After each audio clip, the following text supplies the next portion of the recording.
Hello, my dear friends. Today I want to share a story that explains why reading is such an important habit in our lives. I know that sometimes picking up a book can feel like a chore, especially when there are so many distractions around us. But trust me, reading is like planting a tree that will one day give you shade, fruits, and flowers. It is a skill and a habit that shapes your mind, opens new worlds, and helps you grow as a person.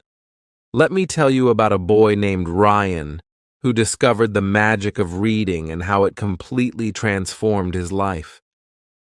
This story is written in a simple way, so everyone can understand it, no matter where you're from or how much English you know.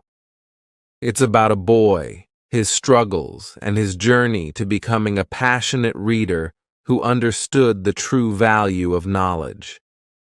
Reading isn't just about finishing books. It's about how stories, knowledge, and words connect with you. They teach you to think, feel, and dream beyond what you see. So sit back, relax, and join me as I take you through Ryan's story. The story. Hello, my name is Ryan, and I want to tell you something important, he began, sitting on the edge of his bed, addressing an imaginary audience. It had been a tough week, and Ryan felt overwhelmed with everything happening in his life.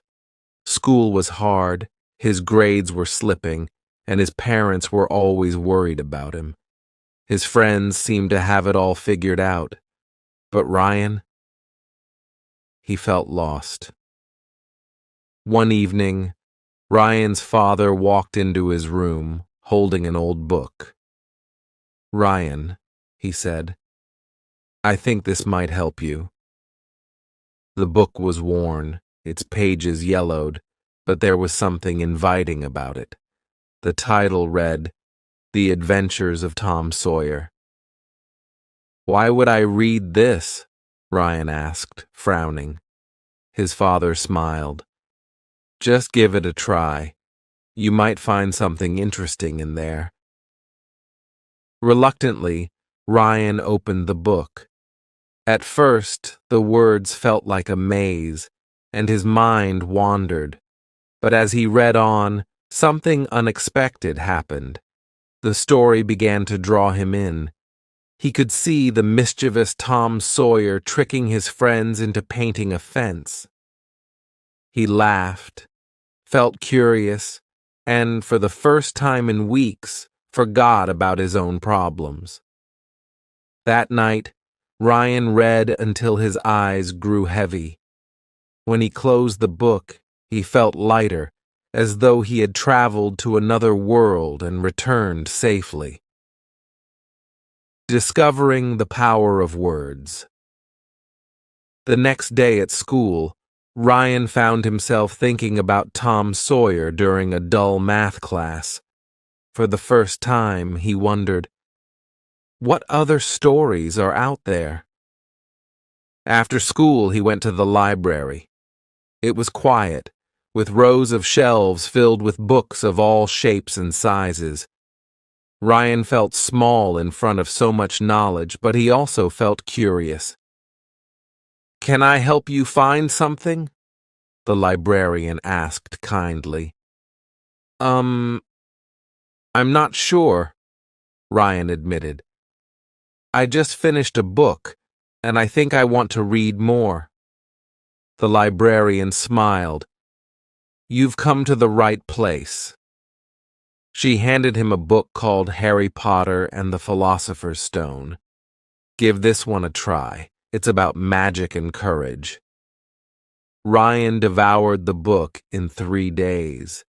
Each chapter felt like an adventure, and he couldn't wait to find out what happened next. A growing passion. Over the months, reading became a daily habit for Ryan. He read stories about space, history, fantasy worlds, and real-life heroes. Each book taught him something new.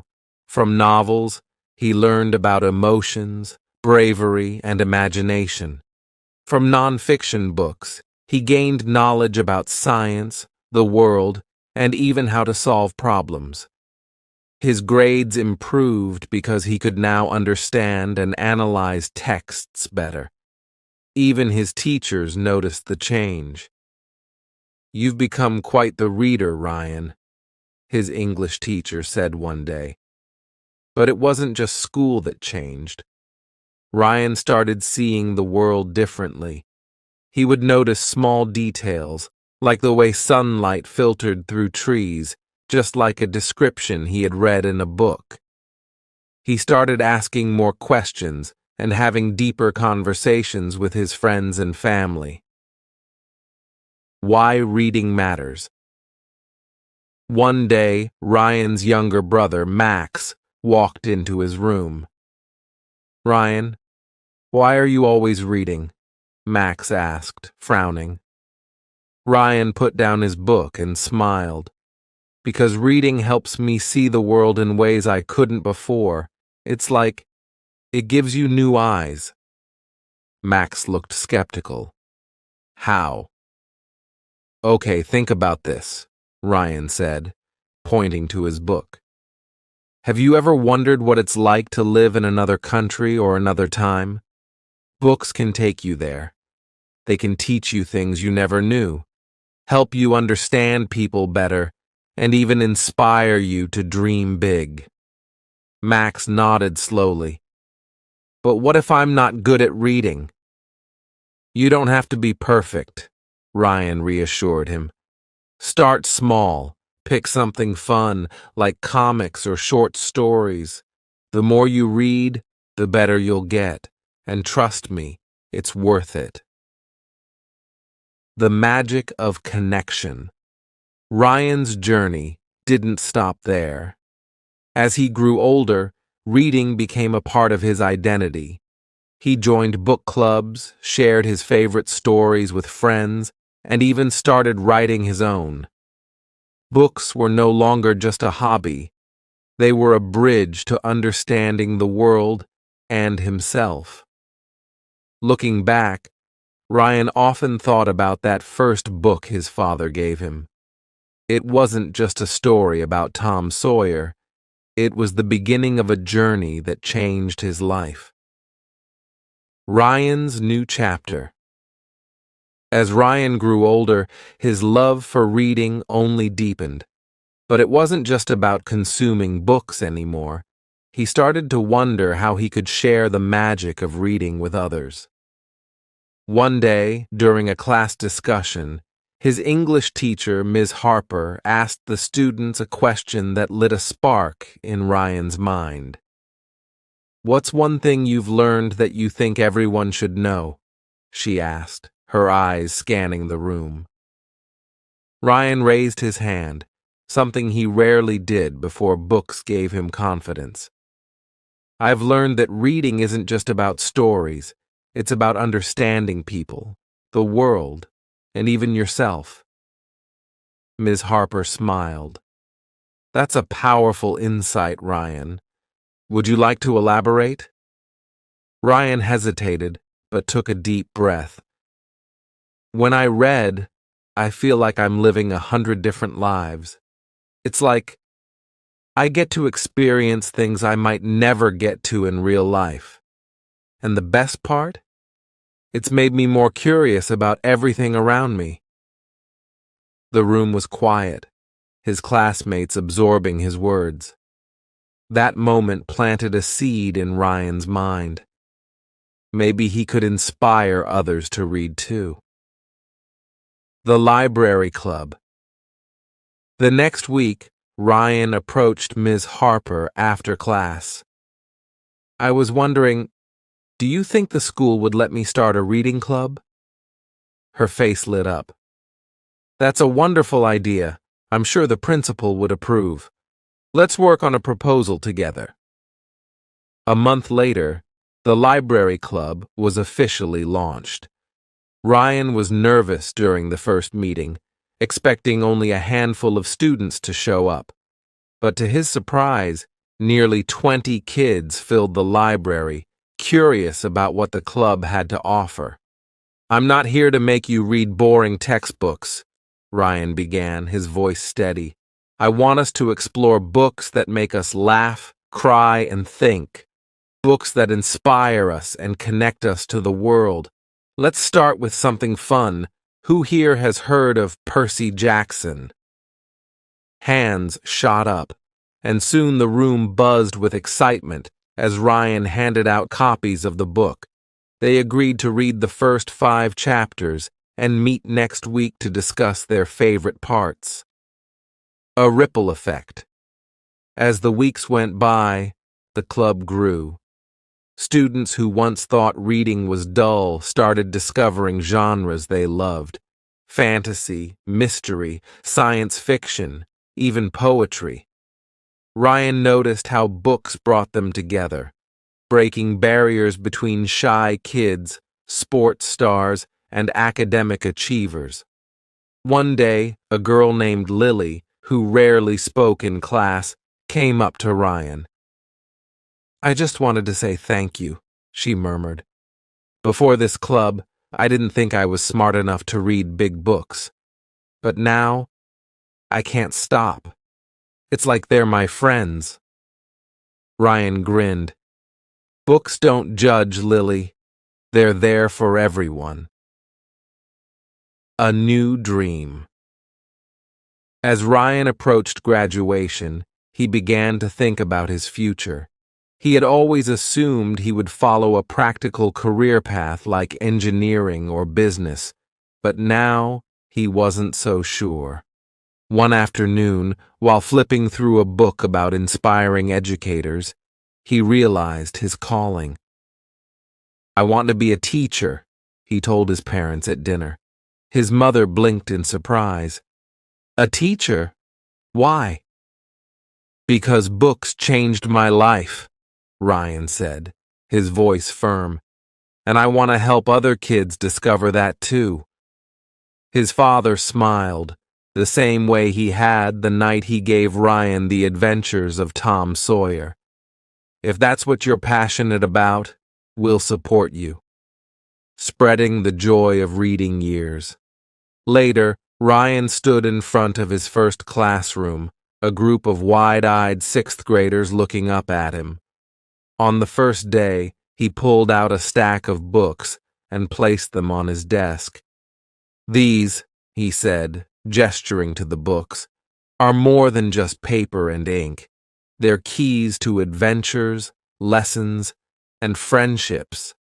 And this year, I'm going to show you how they can change your life, just like they changed mine." He introduced a Story of the Month project, where each student chose a book to read and share with the class.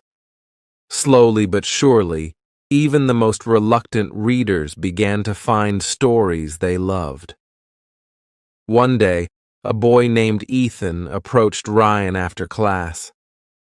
"Mr. Carter," he said, holding up a dog-eared copy of The Hobbit, "I used to think books were boring, but now I think I want to be a writer someday." Ryan smiled, feeling a warmth he couldn't quite describe. "You can be anything you want, Ethan. And if you ever need inspiration, the library is always there." Years turned into decades, and Ryan's passion for reading and teaching never wavered.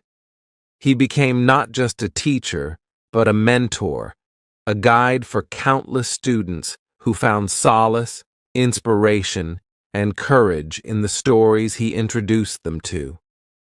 But Ryan's story didn't stop with the walls of his classroom. One day, a letter arrived at Ryan's home. It was handwritten, the envelope addressed in neat, careful script. Curious, Ryan opened it and began to read. "Dear Mr. Carter, you may not remember me, but I'll never forget you. My name is Ethan. Yes, the boy who wanted to be a writer. I'm writing to tell you that I finally did it. My first book has been published, and it's all because of you. When I doubted myself, you didn't. When I thought I couldn't, you told me I could. That meant everything to me. Thank you for being the kind of teacher who changes lives." Tears welled up in Ryan's eyes as he held the letter close. Ethan had included a copy of his book, its cover gleaming with pride. Ryan flipped to the dedication and saw his name there. "For Mr. Carter, the man who taught me that words can change the world." The power of sharing. Ethan's letter ignited something new in Ryan. He realized that while his classroom was a powerful space, there were countless others outside its walls who still needed to hear his message about the importance of reading. So Ryan decided to write his own book. It wasn't an easy process. Ryan spent months poring over his notes, writing and rewriting, doubting himself, and then pushing forward. He wanted the book to be more than just his story. It had to be a guide for others, a way to show them how reading could unlock potential they didn't even know they had. The book, titled The Reading Revolution: How Stories Shape Lives, was published the following year. It was a blend of personal anecdotes, stories from his students, and practical advice on how to make reading a habit. To Ryan's surprise, it resonated with people far beyond his small town. A global movement. Ryan's book became a bestseller, and soon he was invited to speak at conferences, schools, and libraries around the world. Everywhere he went, he met people who shared their own reading journeys with him, parents who read to their children, teenagers who found courage in fantasy novels, and even adults who had rediscovered the joy of books later in life. One of Ryan's most memorable moments came during a trip to a small village in India. The children there had limited access to books, but their hunger for stories was palpable. Ryan partnered with local educators to start a community library, filling its shelves with books from different genres and languages. When the library opened, Ryan watched as the children's faces lit up, their fingers tracing the covers of books they'd never seen before. It reminded him of his first visit to the library all those years ago and the spark it had ignited in him. Passing the torch, Ryan retired from teaching after 4 decades, but his work was far from over. He spent his days volunteering at libraries, mentoring young writers, and even hosting a podcast called The Power of Stories. In every episode, he invited guests to share how reading had shaped their lives, from famous authors to everyday people with extraordinary tales. One day, a familiar face appeared on the podcast. Ethan, now a successful novelist with multiple bestsellers to his name. "Ryan," Ethan said, addressing him directly during the recording, "you didn't just teach me to love reading. You taught me to believe in myself. And because of that, I've tried to do the same for others." Ryan smiled, his heart full. "That's the beauty of reading, Ethan. It's not just a solitary act. It's something we can share, something that creates ripples far beyond what we can see." The legacy lives on. As Ryan looked back on his life, he realized that his journey with reading had been about so much more than just books. It was about connection, connecting with stories, with people, and with the world. Even in his final years, Ryan continued to read, often surrounded by his grandchildren, who loved listening to his animated storytelling. His favorite book remained The Adventures of Tom Sawyer, the one that had started it all. And when Ryan passed away peacefully at the age of 87, he left behind a legacy that would live on in the countless lives he had touched. His students, readers, and listeners carried his message forward. Books are more than stories, they're lifelines, guiding stars, and bridges to a better world. Hello, my dear friends. Continuing with Ryan's story and the journey of discovering the magic of reading, I want to share some genuine tips and tricks to help you understand and embrace the importance of reading in your life. These are not just theoretical ideas, but practical strategies that you can start using today. Each tip comes with detailed examples so you can see how they work in real life. 1. Start with what you love. Reading is much easier when it's something you enjoy. If you're not into heavy novels or academic texts, start with genres or topics that excite you. This makes reading feel less like a chore and more like a fun activity. Example: imagine you love sports. Instead of jumping into classic literature right away, pick up an autobiography of your favorite athlete. For instance, Ryan once recommended Open by Andre Agassi to a student who loved tennis. The student, Sam, wasn't a big reader, but he loved the raw, emotional journey Agassi described. Sam later said, "It didn't feel like I was reading. I felt like I was living his story." If you're into mysteries, start with short stories by authors like Agatha Christie or Arthur Conan Doyle. Over time, you'll naturally want to explore more. 2. Set a reading schedule. Consistency is key to making reading a habit. You don't need to dedicate hours. Even 10 to 15 minutes a day can make a huge difference. Example: Ryan suggested this to his reading club members. He asked them to read for just 10 minutes before bed every night. One of his students, Lily, started this routine. She began with Charlotte's Web and soon found herself reading for 30 minutes without realizing it. "It's like the book pulls you in," she said. By the end of the year, Lily had read 12 books. Tip: use your commute, lunch break, or waiting time to read. Carry a book or use an e-reader app on your phone. 3.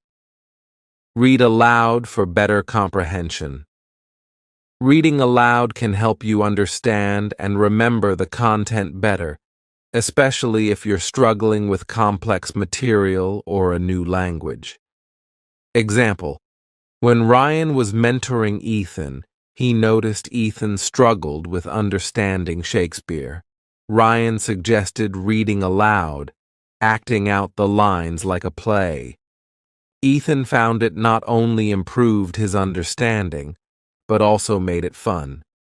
He even started enjoying the rhythm and poetry of Shakespeare's language. This tip works for beginners learning English too. Read children's books aloud. They have simple language and engaging illustrations to help you grasp the story. 4. Join a book club or reading community. Reading becomes more meaningful when shared. Discussing books with others helps you see different perspectives and deepens your understanding. Example: remember Ryan's library club? One of the most popular discussions was about the Hunger Games. Different students interpreted Katniss's decisions in unique ways. Some admired her bravery, while others questioned her choices. These discussions sparked debates and allowed everyone to see the story in a new light. If you can't join a physical book club, online forums like Goodreads or Reddit's book communities are excellent alternatives. 5. Annotate and take notes. Interacting with the text helps you retain more information and develop critical thinking skills. Use a highlighter, jot down questions, or write your thoughts in the margins. Example: Ryan taught his students how to annotate by using "To Kill a Mockingbird." They highlighted key themes like justice and empathy and wrote their reflections in the margins. For instance, one student, Maya, wrote, "Why does Atticus trust the system when it seems so broken?" This question led to a deeper classroom discussion. If you're reading for personal growth, keep a journal where you summarize chapters or note down quotes that resonate with you. 6. Experiment with different formats. Books come in various formats: physical, digital, and audiobooks. Explore them to find what works best for you. Example: Ryan had a student named Jake who said he didn't have time to read. Ryan suggested trying audiobooks during his gym sessions or while walking to school. Jake started with Harry Potter and soon realized he could read while staying active. Some people prefer e-readers because they're lightweight and let you adjust the font size. Experiment until you find your preference. 7. Set goals and track progress. Having a goal motivates you to keep going. It could be a certain number of books per month or trying a new genre. Example: Ryan's reading club participated in a reading challenge where they aimed to finish 20 books in a year. To keep track, they used a chart in the library. Each time someone finished a book, they added a sticker under their name. Seeing their progress visually motivated everyone to keep reading. For personal tracking, apps like Goodreads let you set reading goals and even share reviews. 8. Create a comfortable reading environment. The right setting can make a big difference in how much you enjoy reading. Find a quiet spot, good lighting, and a comfy chair. Example: Ryan's favorite reading spot as a teenager was under a tree in his backyard. He always said the fresh air and sunlight made the stories feel more alive. Similarly, one of his students created a reading nook in her room with pillows, fairy lights, and a shelf of her favorite books. If you're busy, find a spot where you won't be disturbed, like a cozy corner in a coffee shop or a quiet room in your house. 9. Reflect on what you've read. After finishing a book, take a moment to think about it. What did you learn? Did it change your perspective? Example: After reading The Book Thief, one of Ryan's students, Alex, wrote a letter to the author, Marcus Zusak, explaining how the book made him appreciate his grandparents' stories about World War II. Alex later said that reflecting on the book helped him connect it to his own life in a meaningful way. You don't have to write letters. Simple journaling or talking about the book with a friend can be just as impactful. 10. Don't force it. Take breaks when needed. Reading should be enjoyable, not stressful. If you're not in the mood, it's okay to take a break or switch to a lighter book. Example: Ryan once tried to read War and Peace, but found it overwhelming. Instead of pushing through and hating it, he put it aside and picked up The Alchemist. Months later, he returned to War and Peace with a fresh mindset and appreciated it much more. The key is to listen to yourself and remember that reading is a journey, not a race. The power of sharing. What you read. One of the most underrated aspects of reading is sharing your thoughts and insights with others. When Ryan first started his journey as a mentor, He realized that discussing books opened up deeper understanding, not just for him, but for his students too. For example, after reading 1984 by George Orwell, Ryan led a discussion with his group. At first, most students thought it was just a dystopian novel, but as they shared their interpretations, they began to see the relevance of the book in modern times, issues like surveillance and freedom of expression. Ryan always emphasized, when you talk about a book, you're not just sharing, you're learning from others' perspectives. How you can do this. Start by discussing books with friends or family. For instance, if you've read a motivational book like Atomic Habits, share one habit-building tip you learned and how it's helped you. If you're shy about face-to-face discussions, try writing short reviews online. Many platforms welcome beginner reviewers. Make reading a social bond. Ryan once shared how reading brought him closer to his younger brother, Leo. Leo struggled in school and often felt left out. One summer, Ryan introduced him to graphic novels like Percy Jackson and the Olympians in comic form. They would sit together, read a chapter, and then act out scenes. Over time, Leo's interest grew, and he began reading the full novels on his own. Ryan said, "It wasn't just about reading, it was about bonding." Books became our shared language. How you can do this. If you have a sibling, child, or friend who isn't into reading, start with interactive formats like audiobooks or graphic novels. Organize a small book club in your family. Even reading one short story together can spark meaningful conversations. Use reading as a tool for self-improvement. Ryan always believed that books were his greatest teachers. Whenever he faced challenges, he turned to reading for guidance.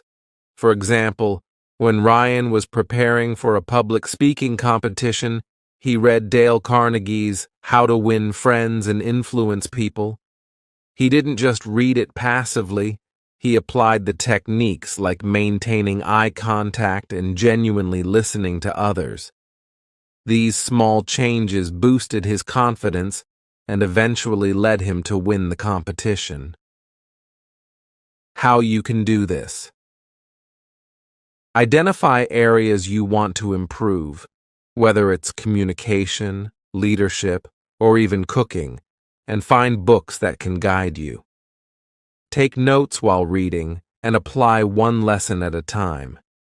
For instance, if you're reading a book on mindfulness, start with just 5 minutes of meditation daily. Read to escape and recharge. Life can be overwhelming, and reading offers a perfect escape. Ryan often shared how books helped him through tough times. After a particularly stressful period at work, he picked up The Hobbit by J.R.R. Tolkien. The vivid world of Middle-earth transported him away from his worries and gave him a sense of peace.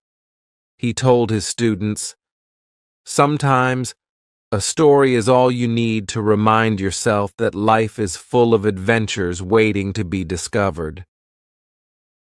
How you can do this. Choose books that match your mood. If you're feeling low, try uplifting stories like The Little Prince. If you're seeking adventure, dive into fantasy novels like Harry Potter. Pair your reading with a calming ritual.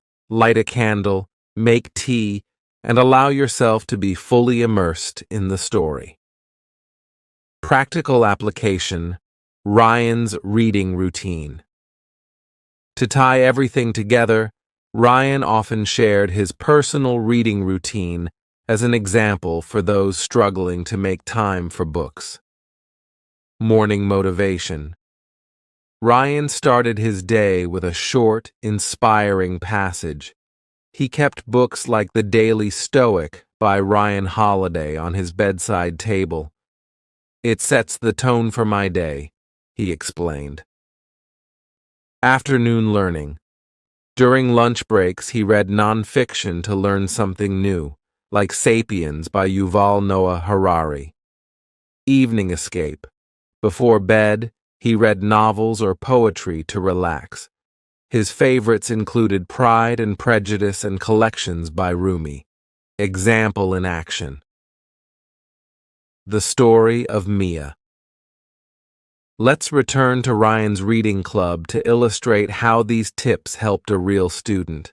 Mia was a quiet, reserved girl who avoided group activities. When Ryan introduced her to Anne of Green Gables, she connected deeply with Anne's imaginative and misunderstood character.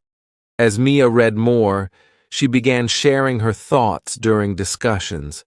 She said, "I used to think I was weird for dreaming so much, but Anne showed me it's okay to be yourself." Inspired, Mia started writing her own short stories. By the end of the year, she had written a 50-page story that she shared with the club. Ryan proudly said, "Books didn't just help Mia read, they helped her find her voice." Books as lifelong companions. Ryan shared a personal moment to inspire his listeners further. "I want to tell you about my grandfather. He wasn't a highly educated man, he didn't go to college, but he had a habit of reading a chapter from a book every night. His collection wasn't huge, just a handful of classics, a Bible, and a few local history books. One day, when I was about 10 years old, I asked him, 'Grandpa, why do you always read? You already know all this stuff.' He smiled and said something I'll never forget.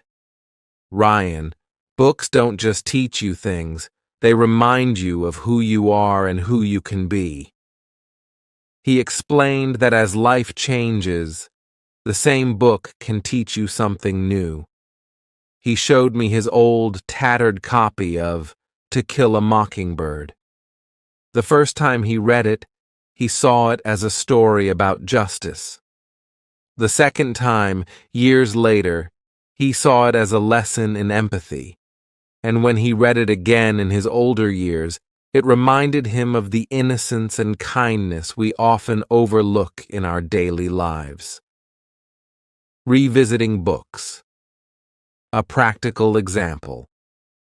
Ryan encouraged his group, "If you've ever read a book in school and thought it was boring, try reading it again now.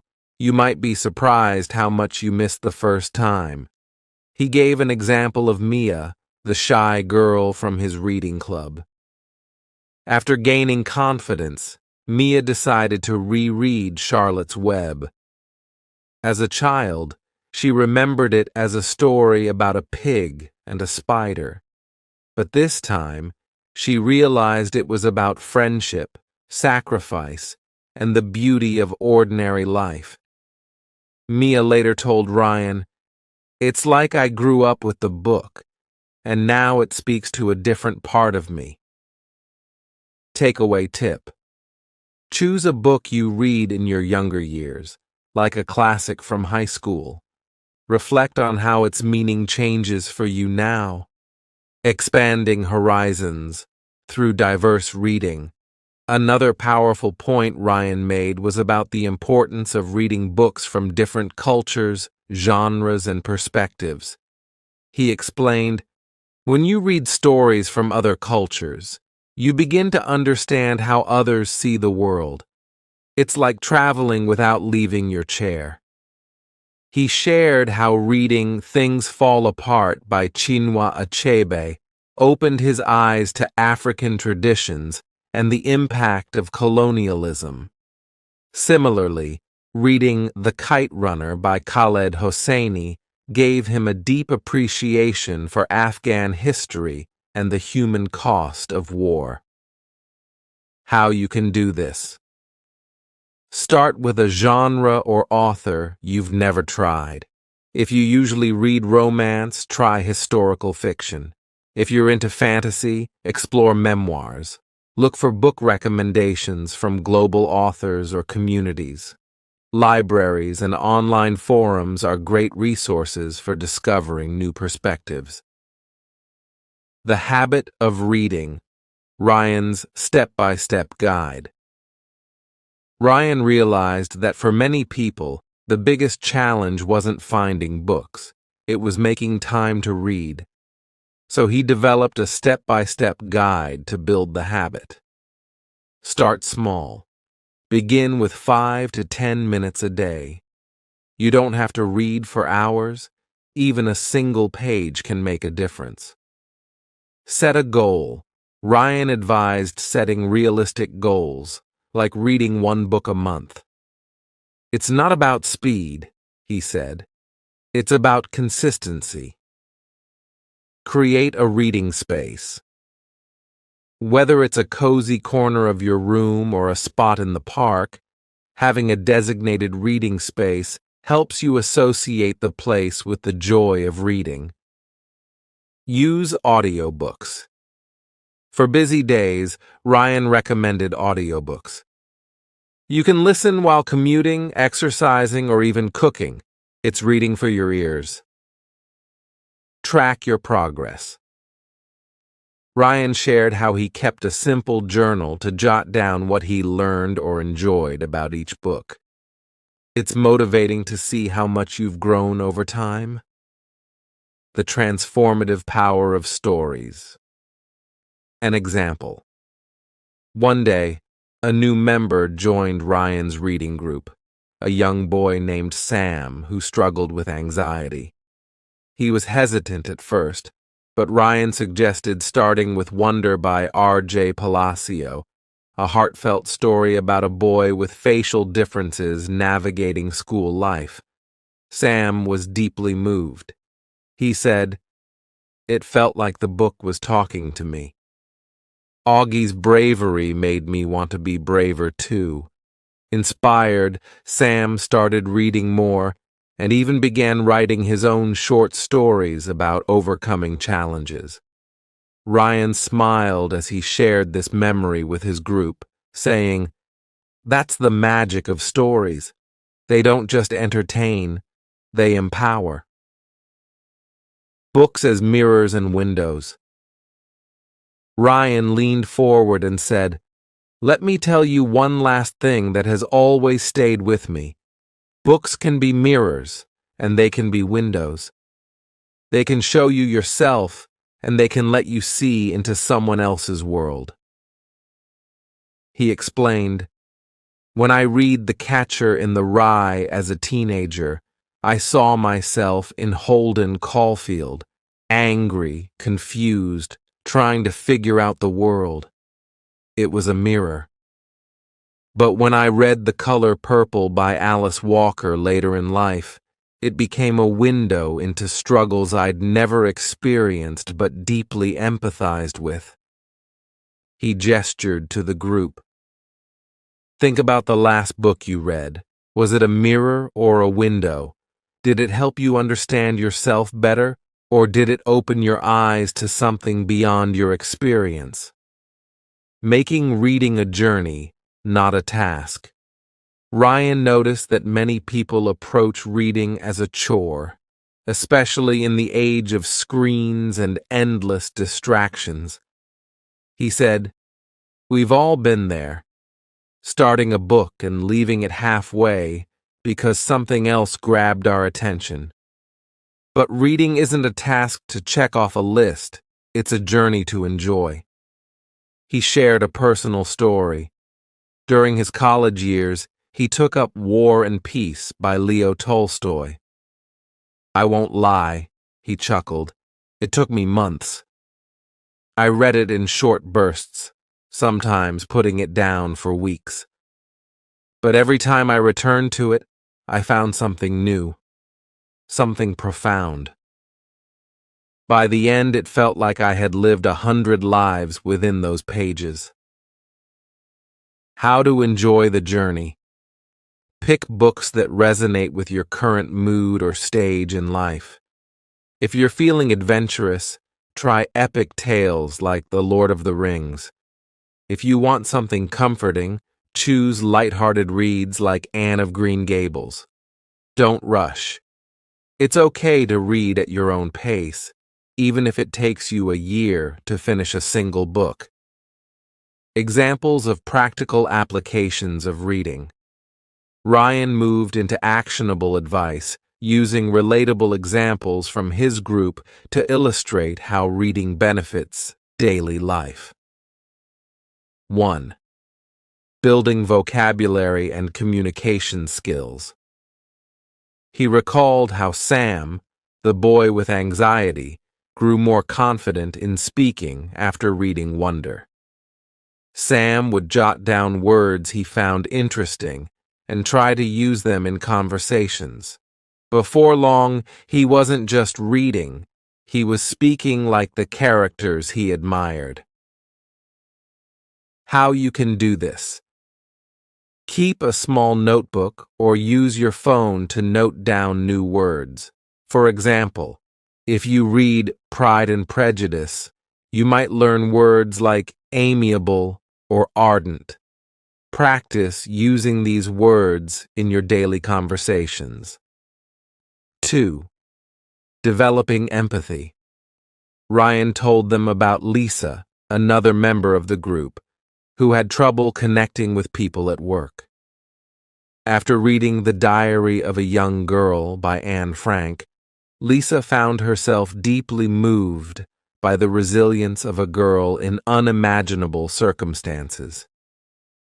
She told me, "It made me realize that everyone has a story, even if they don't share it." Lisa began approaching her colleagues with more understanding, and her relationships improved. How you can do this.